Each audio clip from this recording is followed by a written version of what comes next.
asalaamaaleykum président maa ngi lay nuyu di nuyu premier ministre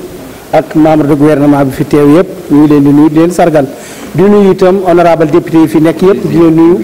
góor jigéen mag ak ndaw di leen sargal ci liggéey bu metti bi nga xam ne ci ngeen nekk booba léegi. mais premier ministre da ngaa ñëw def say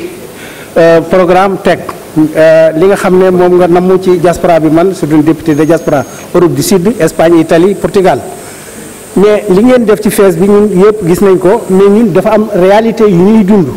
réalité yooyu nag moom lañ lay wax ndax danoo nekk foofu ak ci réew yoo xam ne ci réew tubaab yi la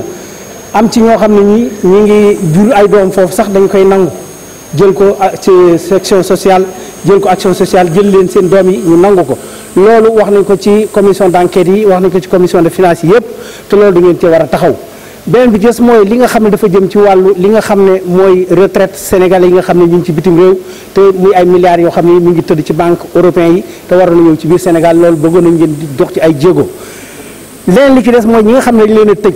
ci kaso yi te ñu nekk ci bëggoon nañ ngeen dox ci ay jéego koo xam ne ki mi ngi foofu tey ñu tëj ko fa te peine ba nar fa yàgg ñu mën ko évacuer andi ko biir Sénégal mu ñibbi si tëdd si fi.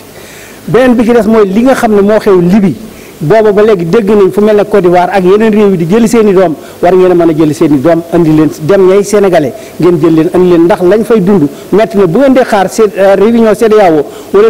réunion Union africaine ñu ci bari dañ fa loru te loolu da ngeen ci war a jóg parce que doomu sénégalais bu nekk fu mu mën a nekk ambassadeur la fa bu mu fa nekkee ambassadeur nag bu demee ba am jafe-jafe ci état am rek lay mën a wékku te état bi fa dafa mel na yéen da ngeen xaw a dënir lu ci mbir moomu di xaar Union africaine jarul xaar dem leen ngeen jëli sénégalais yi ñee fay sénégalais ngeen identifier leen andi leen ñu dellu ci seen biir yi bokk parce que xale yi bu ñu génnee réew mi di génn réew mi di dem. Merci, chers collègues. La parole est à notre collègue Aminata Kanté. Ensuite,